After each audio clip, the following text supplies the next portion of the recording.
So our bus is coming now? I'd love to just get on the I bus. was gonna say, what happens if we get on the bus? I don't know. Haley, Isabel, I love this. Don't kvetch. Vote. what'd you say? I love this. Don't kvetch. Vote. Want one? I'd love one. That would be fabulous. Thank you.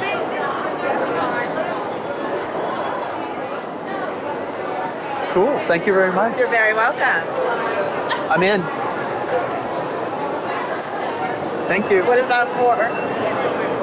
For a friend of ours who's getting married. It's his bachelor party. Oh, nice.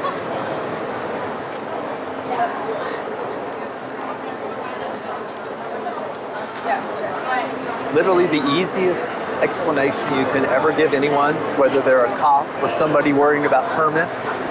We're doing it for our friend's bachelor party. It'll get you off the hook. You can't be honest with everybody.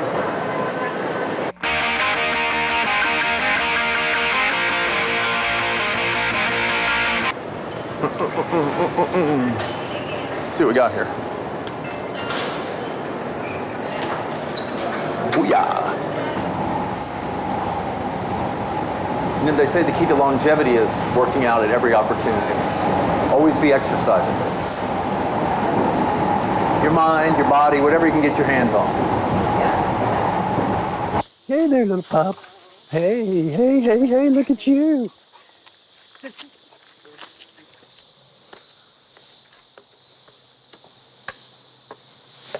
Old-fashioned doorbell.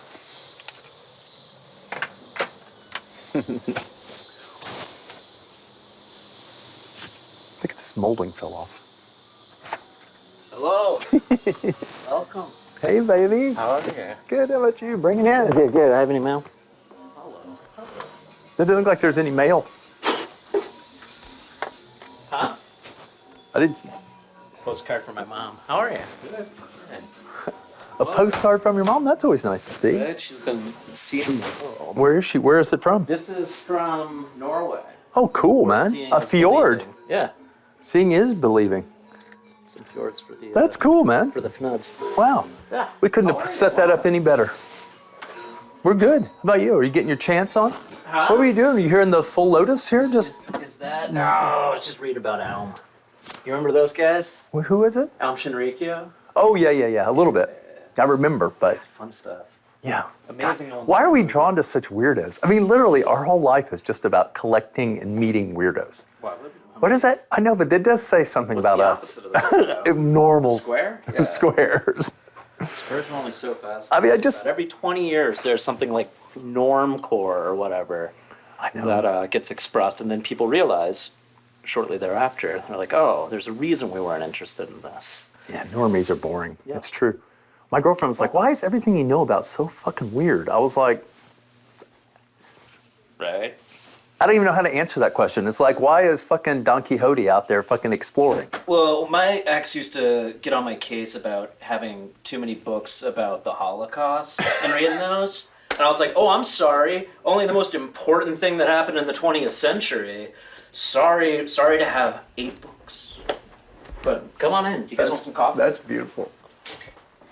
Let's get in there. Oh. That was another gripe of my ex's. It was having so many manual Too many typewriters. typewriters. Oh my That's- God. yeah. People love to complain about the most boring stuff. You want them in a nice cup? I got out the guest cups. Who wouldn't drink coffee out of one of those? Here you go. Yeah, don't Oh, this you is want your that one? this is your mixer? Oh yeah, it looks Yeah, go nice. for it. I like having a little saucer on occasion. I am a big guy, saucer guy. Are you a saucer guy? Love it. People have complained bitterly about, much like you and your typewriters, about me not using a saucer when I drink coffee. Right. But that's mostly I drink it out of a mug or a pint glass. Well, you know, in America, everybody's looking for their next complaint, right? Fucking culture in love with our own misery Yeah. here. Well, it is fun to complain about shit. That is true. But we don't even make it fun. That's the That's thing. true. At least we're laughing about it. Like, I remember mentioning this to my Michigan girlfriend who was like, you just talking about like Jewish people? Which she has like limited experience with, so she didn't mean it badly. But I was like, no, that's kvetching. That's an art form.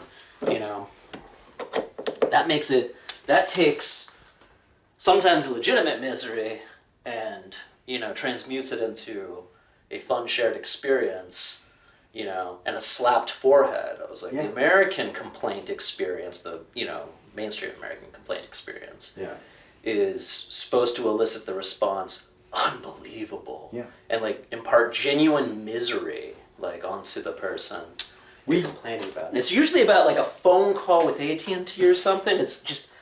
I think that sometimes when I'm walking down the street that every person having a phone call with someone else is complaining about a third person. If you overhear them, every single person is talking to someone about another person somewhere. They're just bagging on. How does that work out? There must be one person at the end who's either the source of everybody's misery or is just sitting there with like his finger up his nose. I'd like to see an infograph of that or some mathematical permutation of how that works. Right. You know, this show's going to have a lot of me saying things that people could remember or not remember, but if somebody wanted to keep score, there's going to be a lot of me complaining about shit. Well, you're in the right place. America. America. Listen how loud that is. Can you believe it? Unbelievable. Of all the cars in the world, how did you end up with this one? He made you an offer. Made you an offer you couldn't refuse. I was trying to get rid of it, and I saw it on Instagram, and I had a layover from Montreal and Atlanta, which I thought was like, that's a pretty bad booking. The car was in Atlanta, and I was like, well, screw it. I'll just get off the plane and drive over.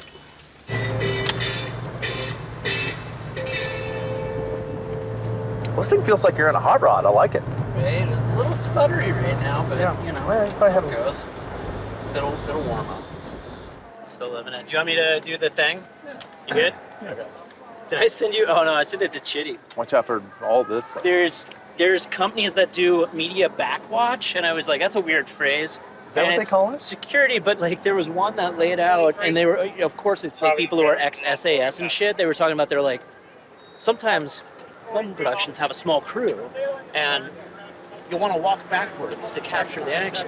When that happens, you will not be seeing where you're going. So our staff can provide you a person to guide you walking backwards so you don't bump into things. This is laid out on their like security agency. That seems like something you could get an AI to do. How about should we walk backwards? What if we just walk backwards and the cameraman could walk forward? All right. Can you reverse this so it looks like we're going someplace? We just have to figure out what we're going to see and say it backwards. Reverse masking.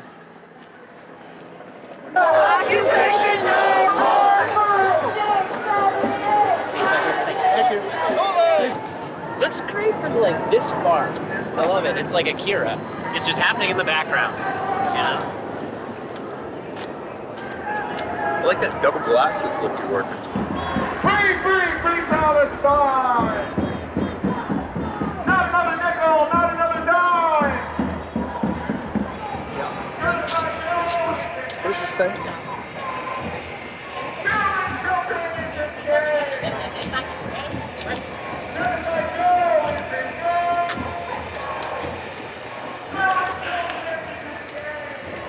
Oh, yeah, they wildin'. Right by. Ooh. All right. Kim, you didn't wait for the camera. Yes, bigger aspirations. Well, we're going the wrong way if they're going that way. Damn. What? You can never be a senator with her. Which way you going? Well, I'm going this way. I was. Talk about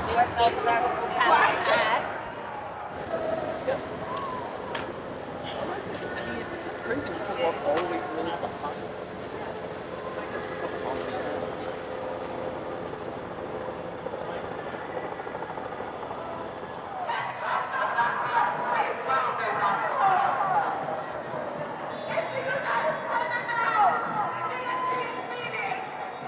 Did you ever get into Aum Shinrikyo? The Choco Asahara, the Japanese subway cult? No, but we were just talking about it. Fucking insane. How many of them were there? First of all, there's a fucking lot of it. It was like 10,000 in Japan, an additional 30,000 in Russia. The numbers are a little fudgy. So, but like 10,000 on the lower side, right? They went to Russia after the Soviet Union collapsed. They sent people to recruit from the like nuclear scientists who had just gone from being, you know, the rock stars of the nomenclatura to nobodies, Joe Nobody, with the idea of getting some people who had some nuclear know-how to join their cause. This is after, you know, the whole thrust of their thing was they were like beneficent Armageddon worshippers up until like the 1990 election, and then they lost the election.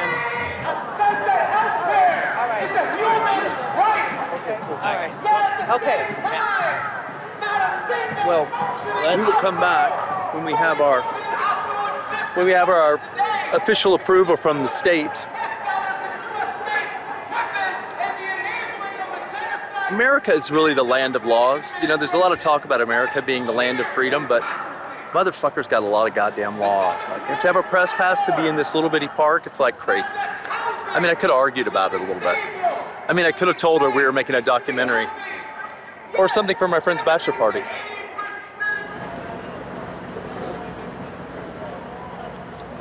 Believe the gospel. Oh wow, you're a man. I thought you played that off for a while, but you're a woman. I am a guy. You're a man. I am a man. That, this world, this LGBTQ, this transgender, they're gonna want you to cut your penis off, man. I seen it. I seen a lady that cut her breast off. She was like 20 years old, man. She lifted up her shirt and she had no more breasts, man. She cut off her breasts because this lie has overtaken her. Satan overtaken her. I like that it's just like a little Warren where all the freaks are kind of roaming like children in a like the grade school parking lot playground.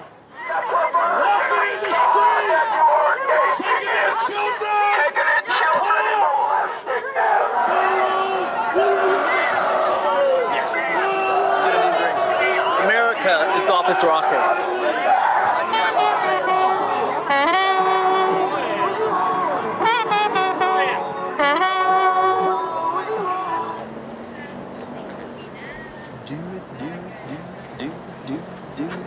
Change his shirt right now.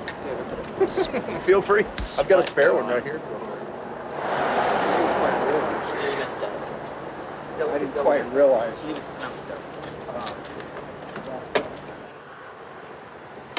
You know, one of the things that I will say is that everyone should learn how to do is tie a tie without a mirror. When I was a kid, my first job was in a grocery store, and then by that point I had a driver's license. And I would drive to work from high school, and I would drive with my knees while I tied the tie. That's what the four-in-hand tie is, four-in-hand knot is for. It was for... I just do the half Windsor, let's just go. It was a knot that could be tied while you Are getting drove a carriage without taking your hands off the reins. Right. Main pig.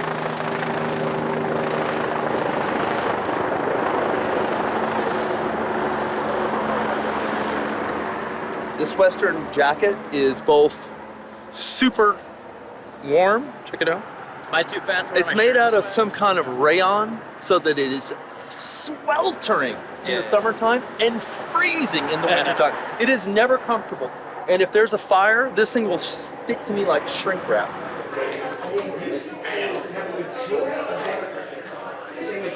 Huh. Thank you. It's kind of calling balls and strikes. He looks like a decent candidate when he's out there on the stump. Is there a possibility?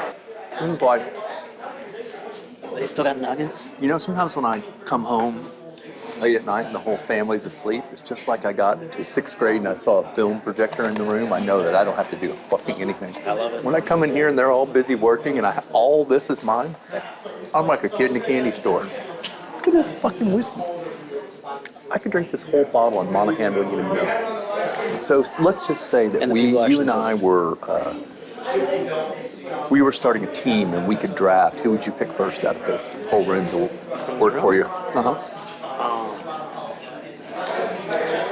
I mean, I think it's either down to Monahan or Mojica. You four are the only people I know.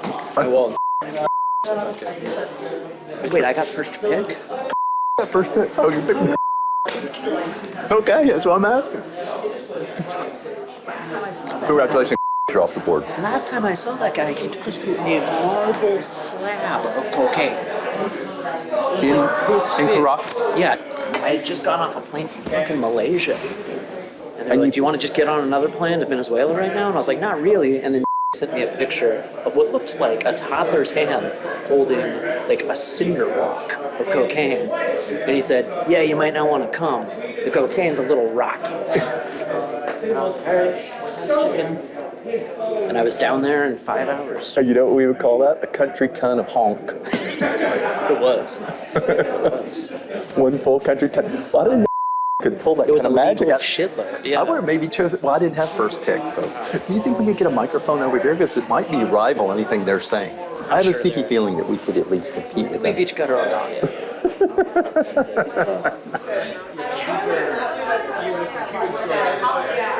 Get out of the way for a picture of Marion. Oh shit! Hi, everybody. Have a good night. Very, very nice person. Yeah, I know. That was. I was like, whoa. Yeah. But mostly just had a wall of Malort. I remember going, wow, man, this tastes like petrochemicals. Like it has like a real essence of like asphalt Yeah. to it. But, you know, it didn't slow us down much. It's true. It made me realize that people from Chicago were just, Alcoholics. they loved drinking. Yeah. Well, they mostly bundled. So coming from Texas was so crazy. They were so bundled up in clothes Right. that you realize that you might get lucky when they take the clothes off. So you're just like, I'll buy them whatever they need. The old Midwest burqa. Exactly.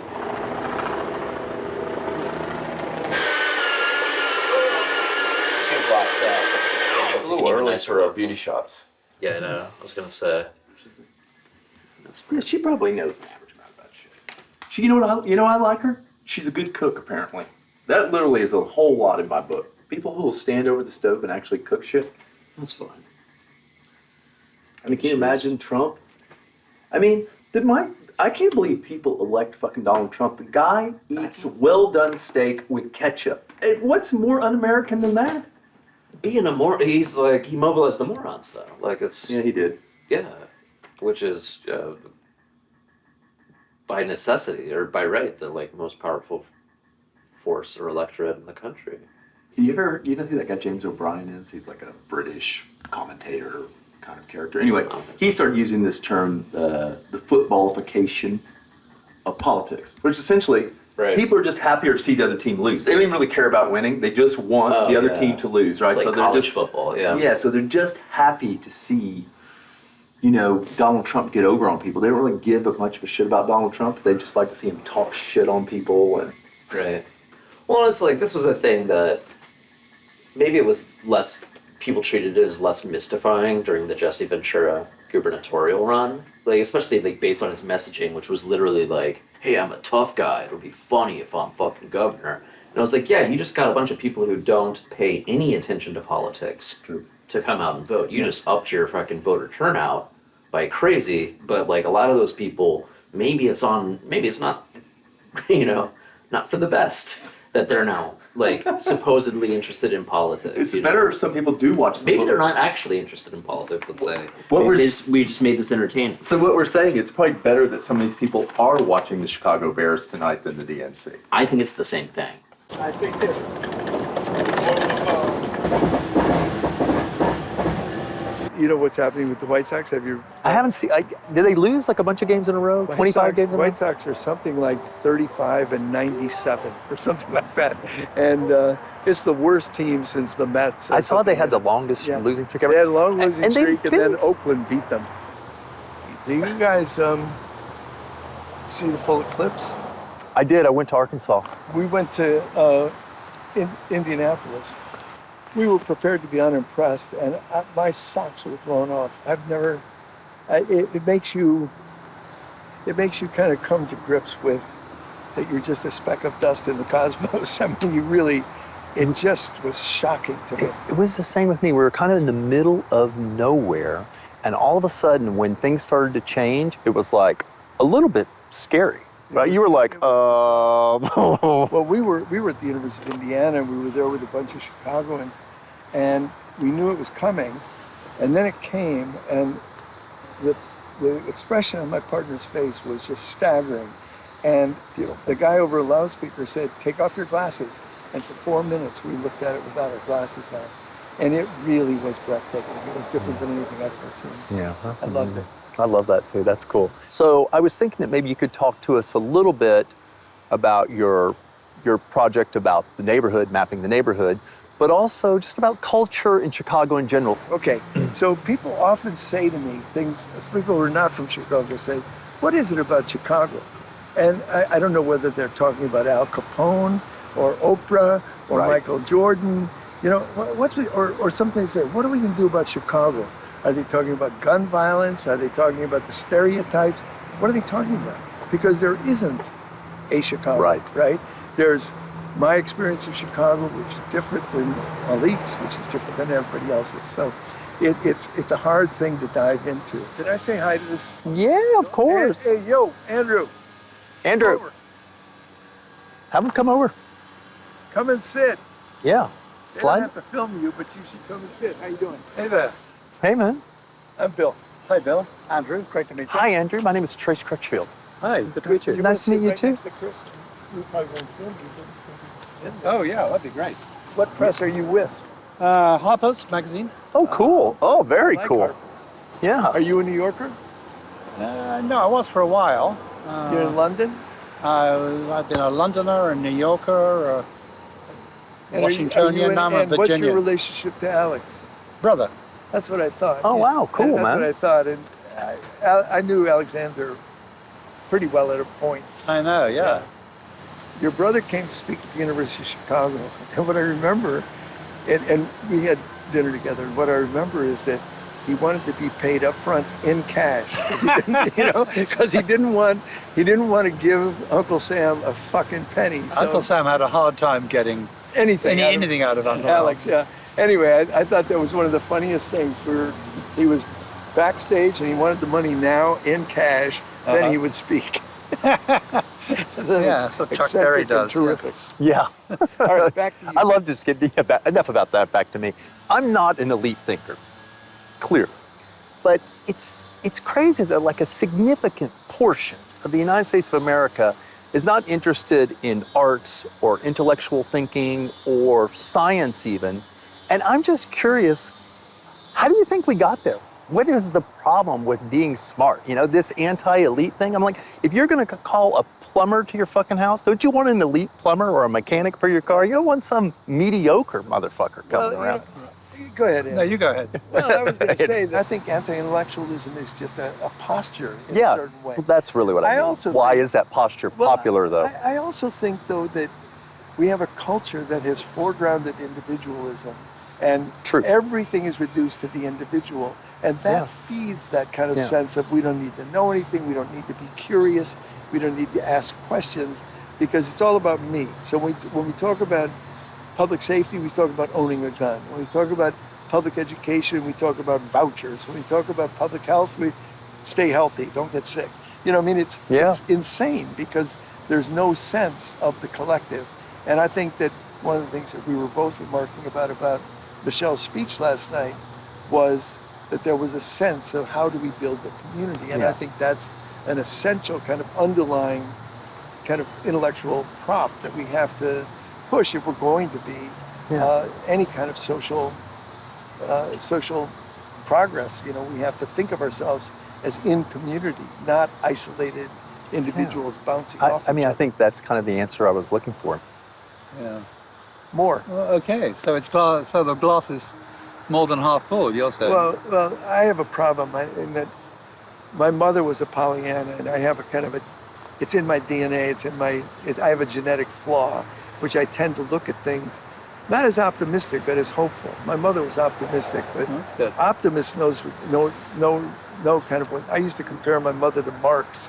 They both think things are going to work out. I'm not so sure, but at the same time, because I don't know what's going to happen, I choose to wake up hopeful.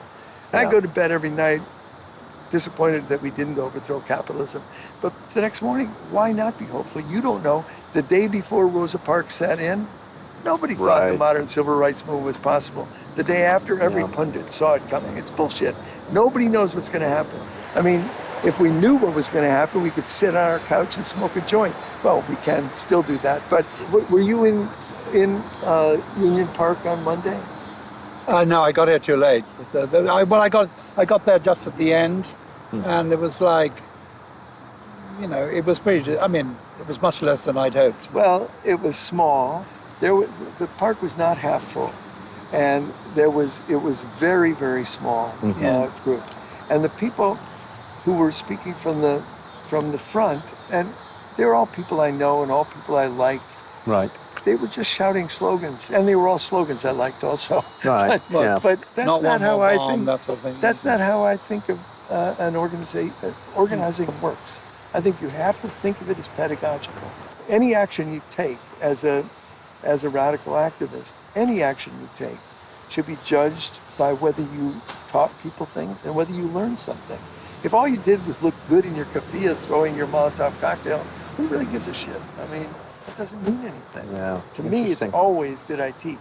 And I felt like the rally organizers missed an opportunity to be smart and nuanced and complicated. Why don't we educate people about what's hypocritical, what's real, what we think is possible now, and push. That's one kind of argument I would have again and again. And another is that I feel like one of the complicated things about being an organizer or an agitator is that you want to hold on to your North Star. And my North Star is an end of capitalism and an end of empire. Absolutely, an end of white supremacy. That's my North Star. But I have to be willing to meet people and unite with people who want to cease fire, who want, I want to cease fire. I remember in the height of the Vietnam War, one of the big arguments we had in SDS was with a faction who said Ho Chi Minh's selling out by going to Paris. What the fuck? You want Ho Chi Minh to fight the Vietnam War to the last Vietnamese life? Who the fuck are you? These American Marxists sitting in their towers, it just blows my mind. So that stuff pisses me off. I want us all to be better educators, but smarter educators, meaning that we ask smarter questions and we engage in nuanced dialogue with one another. That's what I want, and that's what I try to do. That's what this tries to do. It's all new writing? Yeah, it's all new writing. Cool. Fabulous. I mean, this is my 30th book, actually. Yeah, My first 30th. book. Yeah. God, you're irritatingly productive. But that is some of them 30. some of them are edited, but this one is. Don't let did Axelrod have any editing in this? Axelrod doesn't edit my stuff. He edits Obama's stuff that I write. Gotcha. Yeah. Well, what was the last thing you wrote for Obama? His speech last night, but Axelrod took out everything important about Gaza and about capitalism. Took it all out. Yeah. You should let his wife. Is that really so? Kept his wife. No. If his wife is an old trope that I've been. Yeah. I was asked during the 2008 campaign. Right. It was right after the election. I was getting off an airplane at Reagan Airport, and a woman came up to me and said, "Are you Bill Ayers?" And I said, "I am." And I said, "Who are you?" She said, "I'm a blogger. I'm a right-wing blogger," she said, from Chicago. I said, "Wow." And she said, could I interview you? I said, "Sure." What? And she said, "I want to ask you one question.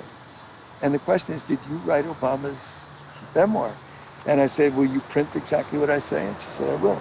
I said, "I wrote every word of that memoir, and if you can help me prove it, I'll split the royalties with you." And that has stuck around. I was asked it last night by Peter Sagal. Yeah, I mean, it's insane.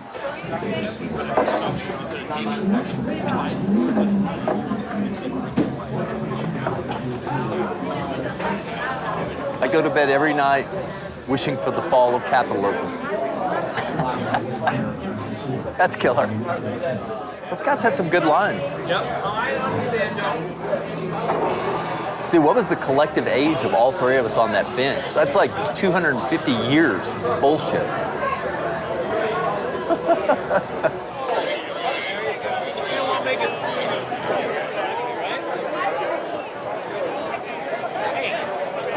Get the fuck out of here. Okay, let's go.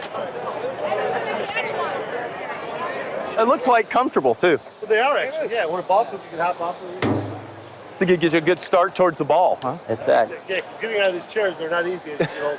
What you get, you're rocked back in too deep? Yeah. You guys want to do? I'm good. Y'all? What do you got? Yeah, I'll drink a beer. Does Dolly Parton sleep on her back? You want a Heineken or Whatever you got that's There you go. easy. Well, I'll tell you what, I got a Heineken and then I got these Pabst Blue Ribbon. Oh, I like this. Is twice the alcohol. Well, that's probably not a great You idea. need That's, that. that's probably not a great idea for me. My name's Trace. Tom. Tom, nice to meet you, Tom. You know what? Why don't you put this around it? Yeah, that's cool. Pabst let us go here, but Yeah. And also, I'm not doing any free advertising for the Pabst Blue Ribbon people. Yeah. I'd rather do it for these guys. St. Vincent's Family Services. Be honest. How long have you been sitting out here, Tom? Not today, but do you sit here on the regs? I'm actually, I work in the ballpark. Oh, very cool. And I just come out here to have a couple of beers because they're too expensive. What you reading? It's Milton. Paradise Lost. John Milton. Not Richard Milton. Great name for a ball game and a little of Paradise Lost, I guess. Terrible. Did you ever come here when you were? I've never read Paradise Milton's. Lost? No.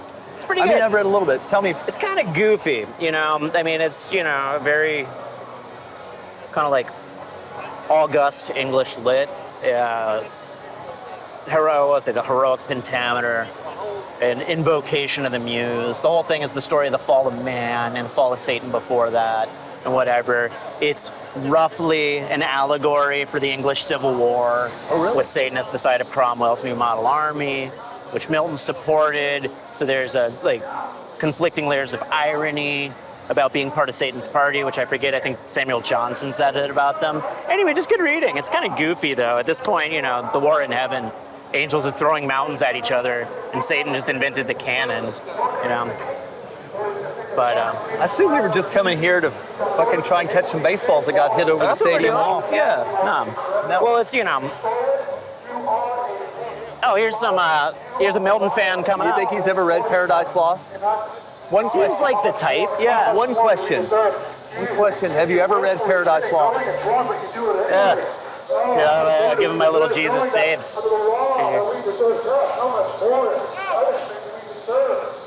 Punishment do we deserve, considering the blood of Jesus Christ worthy to be trampled underfoot?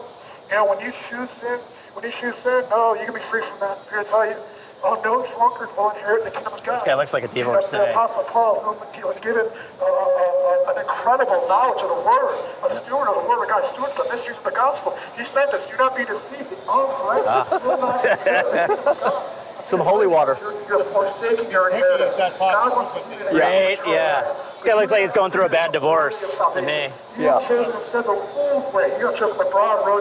Why is he talking to us? I don't know, I guess. Yeah. You can find it. Jesus Christ, he is that way. Well, He is that way. No. So- No alcohol, being a drunkard leads you to hell. But there's no beer in hell. We're going to tell you no water in hell. You know, but when you're filled by the Holy Spirit, you don't need beer. You don't need vodka. Yeah. He turned the water into wine. My God. there he goes. Preach it to yourself. Does his sign say the wagon of sin is death? Get rid of him, kind of. So anyway, you see, it's a thematically appropriate book. Also major themes of like freedom and duty, and you know. Well, I always liked it as a kid just because it's about Satan. Satan's the fucking main character. He's the hero. Yeah. But, I mean, I remember reading a little bit of it when I was in college, and I remember thinking, Satan seems like the kind of the cool guy. I mean, he starts a rebellion, and they boogie on, and they're kind of fighting for freedom like a labor leader. Yeah. And since we're here for the DNC, and labor seems to be kind of back in the Democrats' wheelhouse, and, you know, the people would say the Democrats are satanic. Yeah, there's many parallels. What if we just had a little microphone here and we were just reading this out loud? We're just doing Fucking it through should our have brought my bullhorn. bullhorn. Yeah, I know. Well, I think those guys are. It's funny because I think those guys are in town for the convention, but now they're making the rounds, which I never considered. It's like especially if it's like you and your family, or you some guys from your weird fucking church, go to, you know, New York for Trump's trial or whatever, to go stand there and yell at people about like, you know, homosexuality. Yeah. It's like, what do you do with your day off? It's like, oh, well, let's go up and catch a Yankees game with our homosexual sin sign, right? You know, fair point. Make a whole evening of it, make a whole weekend of it. Sorry.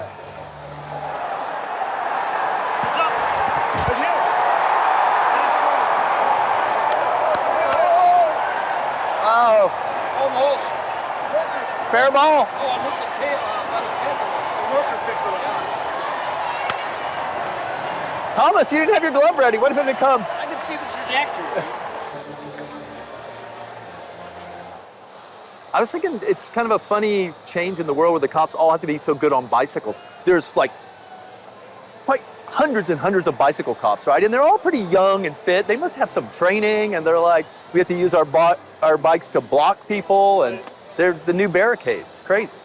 I had a friend of mine that was a Chicago policeman. We actually found some footage of him with the baton in the air. Oh, wow. Amazing. He's dead now, so. That was a grand slam. It was a grand slam? Oh. That one was? Didn't sound that. It sounded like that's what he said. Yeah. I gotta go get a haircut. Should I just leave you guys?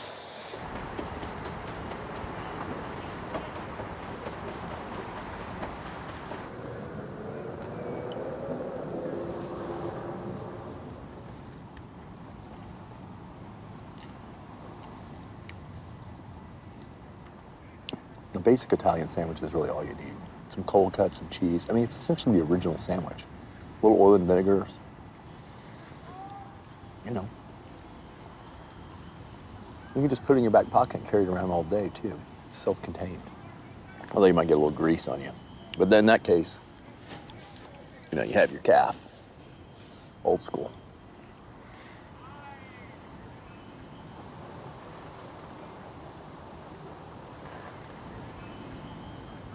God damn, I love sandwiches. I can't imagine being gluten-free. What a shame that would be. Because none of the breads are actually even there, right? I mean, I've tried it. It's just like, it doesn't work. It's sad for people, I guess. There ain't no road just like it. Anywhere I found. I'm running south on Lakeshore Drive, digging into town. Just slipping on my own LSD, Friday night trouble bound. I hadn't read Hamlet since high school. And is this Sheridan? Is this where I'm turning? Yeah. Okay. Man, it's been a minute. And you know, it was one of those classics. I remember watching Saturday Night Fever for the first time, just having never seen it, just, you know, assuming I knew it from cultural osmosis, and then I watched it, you know, at like age 30, 32 or whatever, and I was like, damn, this is a good movie. Like calling friends and be like, have you ever heard of this movie? And they're like, of course. I'm like, have you ever actually seen it? I was like, it's fucking pretty good. And so I was having a similar thing with Hamlet, where I'm just like, damn. It's like scene after scene. It's like line after line. These are great. And what I hadn't appreciated in high school is just how well he wrote like the idiots. Like Shakespeare could write a dipshit like you wouldn't believe. Look how blue it is. Yeah, no. It's a good day for that. Sometimes it ain't this blue. Yeah. We got a good day. Oh, wow. Oh, wow. There we are. What's a double O? Oh, did I miss the parking lot? I always respected Baha'i for doing the all religions are right thing. Is that what it does? It say that somewhere? Oh, it is. Yeah, it's like there's one true religion, and like Buddha, Jesus, Muhammad. Yeah. Oh yeah. Like your boy Krishna Huxley. Like your boy are Huxley. all avatars of it. It's all correct. Yeah, that's what I'm like, yeah, that's the right answer. It's the all of the above religion. That's my Advaita Vedanta guys take as well. You got to go see him sometime with me. The fucking Swami. I could use a Swami. He's fucking so cool, dude. He could be a superstar, man. Yeah. Super Well, cool. And the he's a mad scientist, man. He knows tons about physics and shit. Crazy. Dude's a real polymath. The fact that he doesn't be a star when he has the ability to speaks highly to his credentials as a legitimate Swami. Have you noticed recently that people seem to be having all kinds of weird... They're trying to cope with shit all the time. That there's... Well, I know that word has gotten, beaten to the dust by kids on the internet. Yeah. Cope. They'll just answer cope. Yeah. And it's like, yeah. But there's like a whole cottage industry of like fixing people, their trauma. How are you? Good morning. Hi. Good morning. I don't want to miss your time, but do you guys have a permit? Is there a picture of Lauren on here? Oh, I'm sorry. I should have said read it aloud to me. I know I'm going to, but I was just trying to see if there was any good juice. That's the North Designed by Mies van der Rohe as a quiet country retreat. Wait, it said Louis Bourgeois. That's the Barnfield house. Yeah, I think you're on the wrong page. Oh my God. It's in the first. I was just reading right here at the top. That's from like Mies van der Rohe's Baroque period nobody Yeah, I knows was about. like, Mies. I was like, he was really. What if we do branching something out. different this time? Well, this might be a little surreal. We were just like, yeah, it's a Mies van der Rohe. Yeah. Well, and it's interesting where we are because that's the. I've been reading about Aum Shinrikyo in the context of like guru-disciple relationships and how it exemplified aspects of it, how that's a two-way street. You know, how the disciple bases, you know, their identity becomes wrapped up in being the disciple of the guru, but how the guru needs the disciple. Yeah. And there's a feedback loop that, you know, allows the whole thing to thrive in that when it curdles and becomes, like Robert J. Lifton calls it, attack guruism, when the paranoia and the insularity and the closed off, like totalitarian kind of environment of a cult that has removed itself, you know, is a renunciatory cult from society, hits a boiling point. There's a shift and the guruism becomes, he calls it attack guruism. And that, like, that very tight relationship between the guru and his disciples is suddenly turned outwards as a weapon, you know? And in the case of Aum Shinrikyo, a fucking, like, you know, G.I. Joe level supervillain weapon. But that had something to do with something, and I forget what it was about. Trauma. Yeah. Well, it's, yeah. Everybody's in search of their gurus, yeah. Everybody needs a guru. In an age without, like, you know, of collapsing institutions, something's got to fill the void that religion left. I just think that people tell people they need a guru. I think more than anything, people saying, oh yeah, I got this guru, you need a guru, you need some, but really you just got to sack it up, man. And that's what I say. Just shave your fucking face and go to work. Well, you know what you're being right now? The guru. You're guruing. I'm the anti-guru guru, but I need to have... Which, you know, there'll be a synthesis of that, too. That's Hegel. Wink. I feel quite empowered with that little rant right there. Well, there you go. You're your own guru. Yeah. Be your own guru. How much further do I have to go? That's a bumper sticker. Be your own guru. How long till I can turn this into attack guruism? Does that mean you have to go attack someone? I give us like 2 weeks. We can figure it out. We might need some more followers.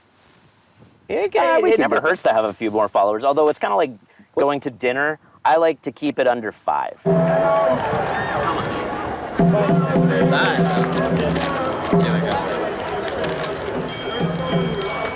That's convention prices, right? Oh yeah, I'd like one too. How much are they? Jason, I did it for. Where'd you get them? A Nutty Buddy? Sonic. Sonic Hedgehog. Tastes blue. Love that blue.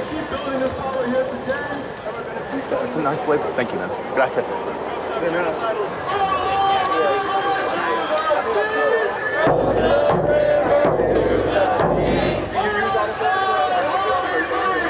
Yeah, and I see that. It's Kate. Have you guys seen like any of It feels like the best produced version of this kind of thing. Yeah. Like I know I'm like a sucker for propaganda watching it, but I'm like weeping over and over. Yeah, just like, oh my God, how do they? The Obamas are both great. Michelle Obama. Oh my God, Michelle Obama was amazing. She was, damn it, I know, man.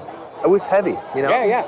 I mean, heavy in a cool way, like heavy like you needed it. Like, I mean, she was actually fucking finally saying what we've been praying for someone to say.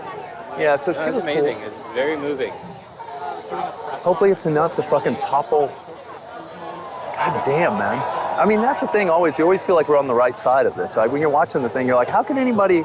Yeah. I mean, I was like, I understand there's conservative people who have, but I'm just like, are we really that out of touch with this shit?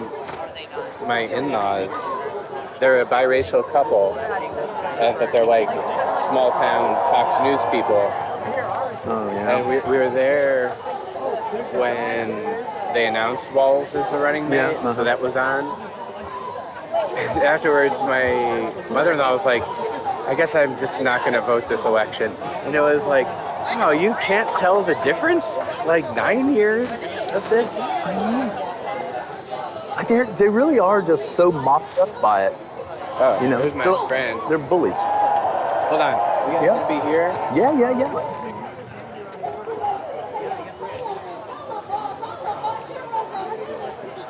Tim's going in.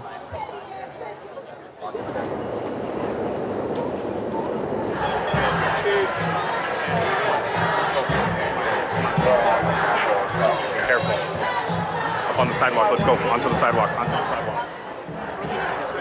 How many anarchists does it take to change a light bulb? They don't change light bulbs, they smash them. It's pretty good. Should I tell my PLO joke? Yeah. How is the PLO like a young Boston boy who's being molested by his priest? They're both intifada. That's better. Should have said that out loud. Again, for these things nowadays, now that everybody has a camera, there's just more people waiting for shit to happen than people who are going to make anything happen. Even if there's 24 kids that are going to do something. People are going to be aware of shit of things. They're going to raise some awareness. Like, you're going to be plenty aware, though. He's the boss.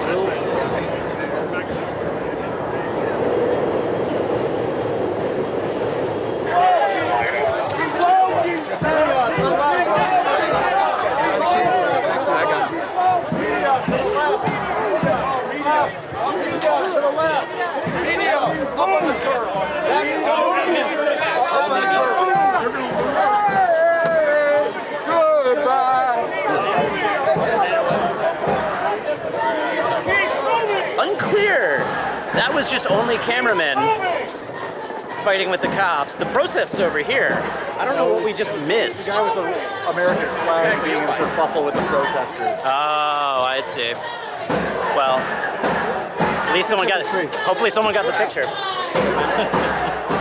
Racist, racist, go back home! Racist, racist, go back home! Palestine is ours alone! Palestine is ours alone! We don't get no justice! If we don't get no justice! Then they don't get no peace! Then they don't get no peace!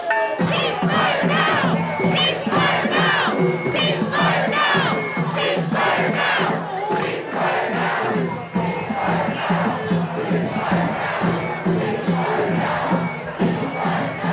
So this is as close as they get to the United Center? Yeah. Just right over there? So that's the thing that everybody turn. for the last, I don't know, 18 years or so for these conventions, 16 years. They keep them so far away, it's so insulated, there's no way that anyone can hear or see protesters unless they want to see them, you know? So even if the people in there wanted to hear what was going on, they couldn't hear what's going on. And like, what was it? In like 2002 and 3, the idea of constricting people who are protesting to a free zone was considered so Orwellian. At the time, it was, you know, it was like, well, this will surely bring down the Bush administration for promoting blah, blah, blah. And these days just accept it. It's like, oh, yeah, the parade route will be 2 neighborhoods over. Yeah. From one park back to that same park. No complaints. No complaints. Yes,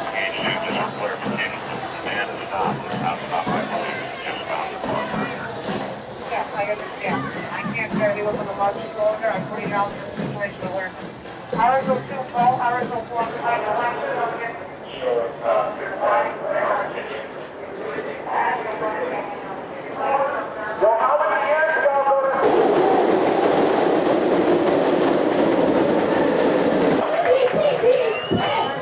We're taking over the streets, so let's go a fucking chant. Oink, oink, piggy, piggy. Oink, oink, piggy, piggy. We're gonna make your life shitty. We're gonna make your life shitty. Oink, oink, piggy, piggy. Oink, oink, piggy, piggy. We're gonna make your life shitty. So this is debating the cops portion of the protest? Piggy, piggy. Oink, oink, piggy, piggy. We're gonna make your life shitty. We're gonna make your life shitty.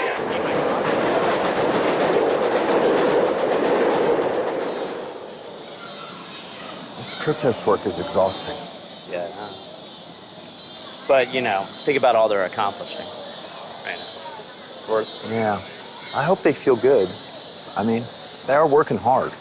Awareness raised. Yeah. Let's go drink some beer and I'll do that. wreck some shit. Yeah. Let's get back to just smashing the system on a smaller scale, our own systems. You